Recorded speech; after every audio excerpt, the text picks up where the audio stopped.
हाय दोस्तों, नमस्कार। RP news 24 में आप सभी का स्वागत है।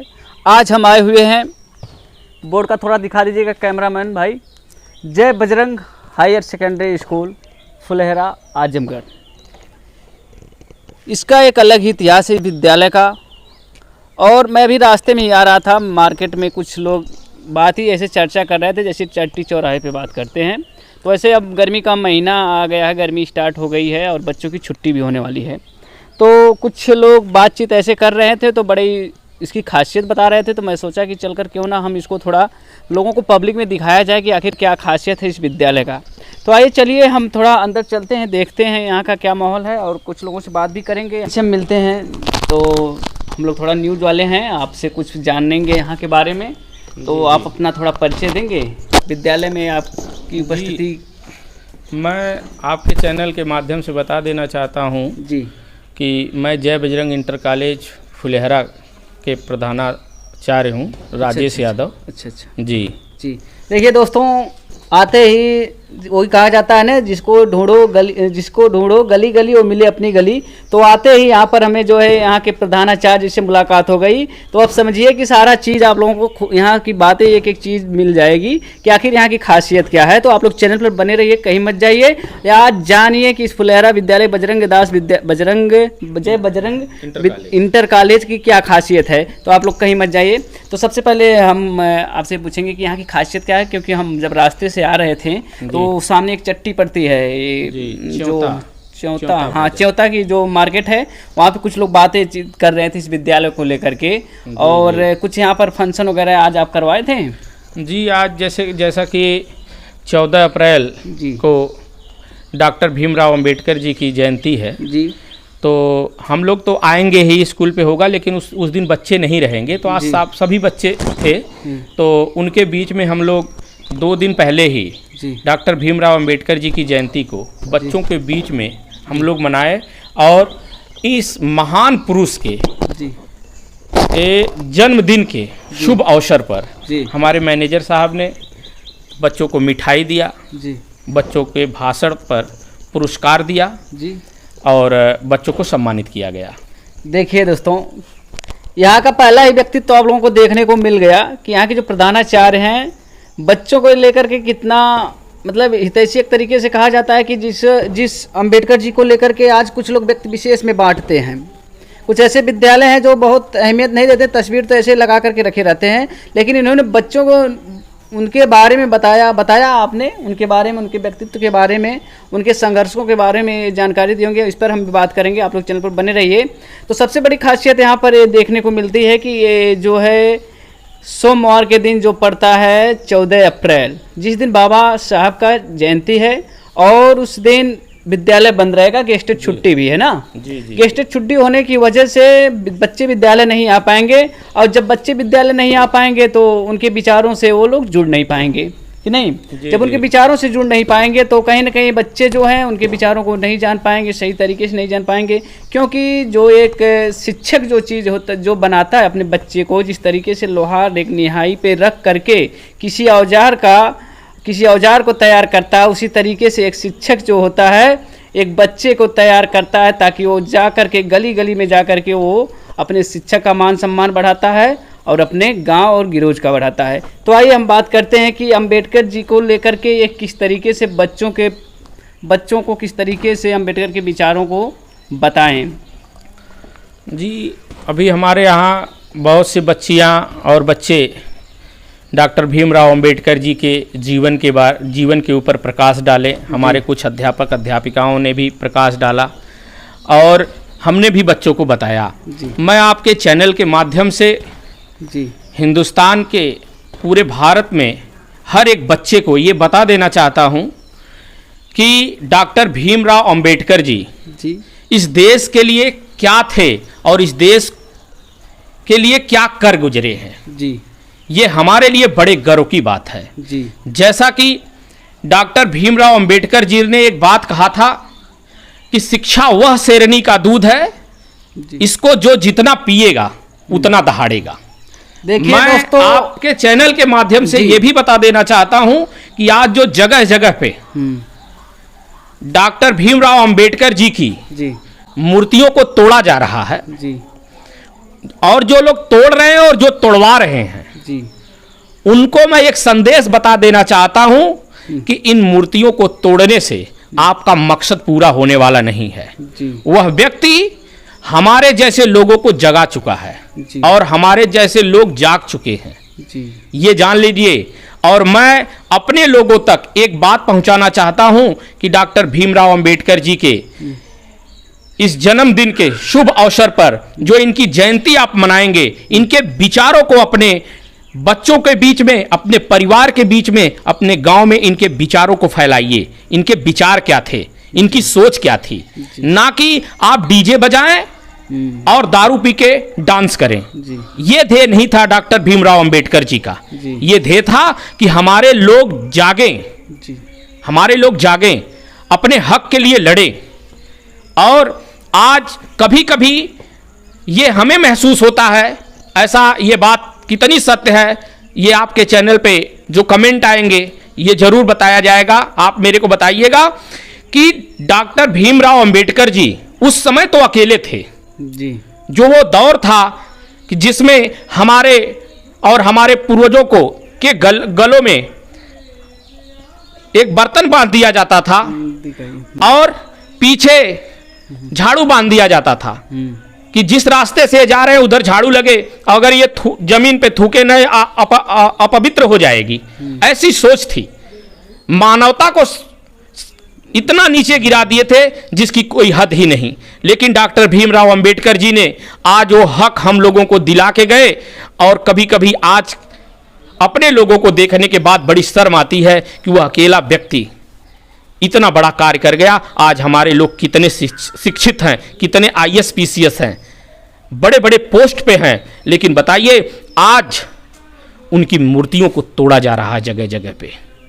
आज हम उनको बचा नहीं पा रहे हैं। ये कहीं न कहीं हमारे लोगों के जो विचार हैं, जी इस विचार में कहीं न कहीं कोई एक कमी आ गई है। मैं ये चाहता हूं कि आज इस जन्मदिन के शुभ अवसर पे इस एक विचार गोष्ठी किया जाए। हर एक गांव में, हर एक मोहल्ले में, हर एक स्कूल में जो हमारे लोग हैं उनके विचार को समझे और उनके विचार को आगे बढ़ाएं और अपने हक के लिए लड़ाई लड़े। देखिए दोस्तों, जैसा कि यहाँ के प्रधानाचार्य जी ने बताया कि बच्चों को किस तरीके से बाबा साहब के विचारों से जोड़े, और जो 14 अप्रैल को जयंती आने वाली है, इन्होंने कहा कि डीजे और डांस वगैरह में दारू पी करके आप अपने समय को निरर्थक न व्यस्त करें, बल्कि जैसे इन्होंने अभी कहा कि हर ग्राम पंचायत में, हर गांव में एक गोष्ठी, विचार गोष्ठी होनी चाहिए अम्बेडकर जी की, ताकि आने वाले भविष्य में एक जो बाबा के विचारों से जुड़ करके, जैसे उन्होंने, अच्छा एक चीज़ है, ये जो बाबा के विचार हैं आज के जैसे युवा में कुछ अलग तरीके से दिखते हैं, तो इस पर क्या कर, अलग तरीके का मतलब ये है कि वो अपने आप को एक फैतूनी नज़र से देखते हैं कि हम बाबा साहब जैसे इसका का एक सबसे बड़ा कारण, एक सबसे बड़ा कारण ये बन गया है कि डॉक्टर भीमराव अंबेडकर कौन थे। जी ये जो नवयुवक पीढ़ी आ रही है आज के समय में, जी ये उनके बारे में क्यों नहीं जानती। हाँ, पहले जब हम लोग पढ़ते थे जी तो उसमें इतिहास में अलग अलग किताबों में जी इनकी जीवनी होती थी। जी आज निकाल दिया गया है।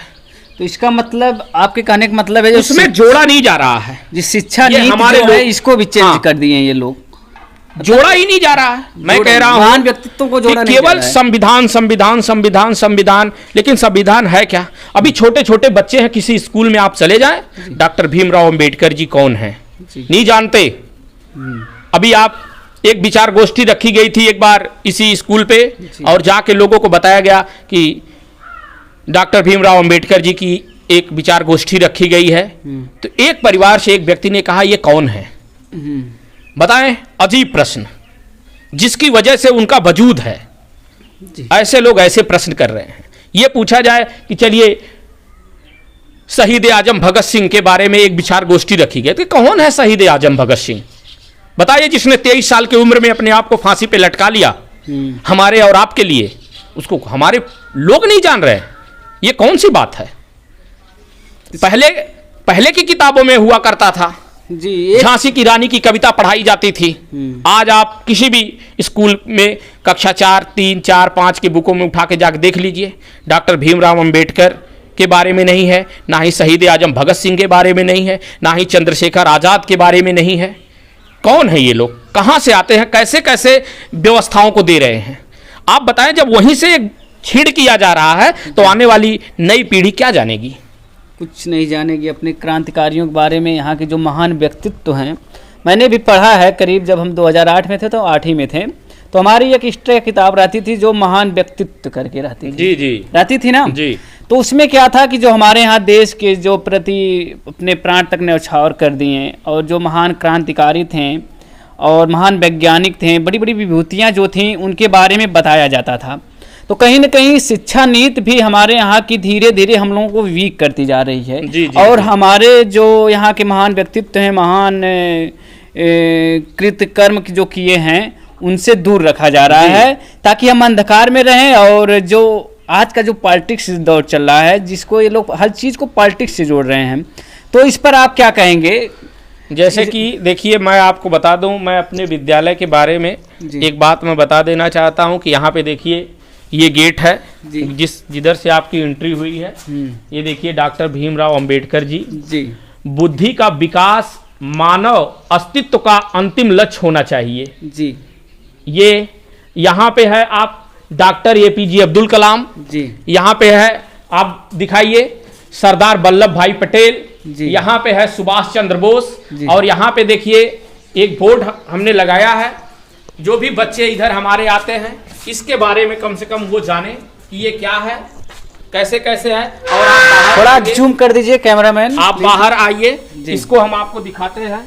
यहाँ पे जैसे हमारे विद्यालय में आने के बाद यहाँ पे देखिए चंद्रशेखर आजाद और शहीद आजम भगत सिंह, ये आप फोटो दिखा सकते हैं, गेट पे ही देखिए लगा है। यहाँ आने के बाद ही लोगों को यह पता चल जाता है कि ये अंदर के विचार, अंदर रहने वाले लोगों के विचार क्या हैं। ये शहीद आजम भगत सिंह और चंद्रशेखर आजाद। चंद्रशेखर आजाद के बारे में मैं आपको 2 बात बता दूं कि जो व्यक्ति देश को आज़ाद कराने के लिए अपने माँ बाप को गोली मारने के लिए तैयार था, हमारे देश की कुछ ऐसी राजनीतिक पार्टियों ने इनको आतंकवादी घोषित कर दिया। एक दौर था, इनको आतंकवादी घोषित कर दिया था। एक छोटी सी बात मैं बता रहा हूँ, जब अंग्रेजों का ये धन लूटते थे और एक व्यक्ति ने आके इनसे कहा कि चंद्रशेखर, तुम अंग्रेजों का इतना धन लूटते हो और तुम अपने माँ बाप को एक वक्त की रोटी नहीं दे पाते हो। तो चंद्रशेखर आज़ाद ने यह बात कहा कि जाओ, तुम अगर मेरे माँ बाप को एक वक्त की रोटी जिस दिन न दे पाना, उस दिन आके मेरे को बता देना, मेरे पिस्तौल की 2 गोली उनकी सेवा कर देगी। जो देश को आज़ाद कराने के लिए अपने माँ बाप को गोली मारने के लिए तैयार था, आज की राजनीतिक पार्टियां उनको आतंकवादी घोषित कर दिए।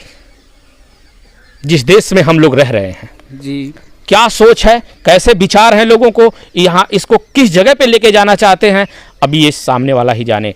हमारे अंदर जो क्षमता है, जो हमारे विचार हैं, मैं अपने बच्चों के अंदर, अभिभावकों के अंदर, हर सबके अंदर डाल रहा हूँ और उसका हमको रिजल्ट भी मिलता है। हमारे बच्चे अदर स्कूलों के बच्चे से काफ़ी अलग हैं। देखिए दोस्तों, आप लोगों ने इनके विचारों को सुना भी और साथ में साथ अंबेडकर जी के भी विचारों को इन्होंने अपने बच्चों के बीच में बताया। और यहाँ के क्रांतिकारी जो हमारे देश के महान विभूतियाँ हैं, क्रांतिकारी जो हैं, जो हमारे देश के लिए अपने प्राणों तक को न्यौछावर कर दिए, उनके विचारों को हमेशा अपने बच्चों के बीच में डालते रहते हैं और उन्हें हमेशा मोटिवेट करते रहते हैं। यहाँ की सबसे बड़ी खासियत आपको यही देखने को मिली होगी कि यहाँ के जो बच्चे हैं हमेशा मतलब एक नई दिशा की तरफ जाएंगे, एक एनर्जी पूर्ण रहेंगे, क्योंकि पॉजिटिव थिंकिंग होती है वहाँ पर, नेगेटिव थिंकिंग आना मुमकिन होता है। तो दोस्तों, आप जुड़े इनके विचारों से बहुत बहुत धन्यवाद। हम फिर मिलेंगे अगली वीडियो में। Thank you.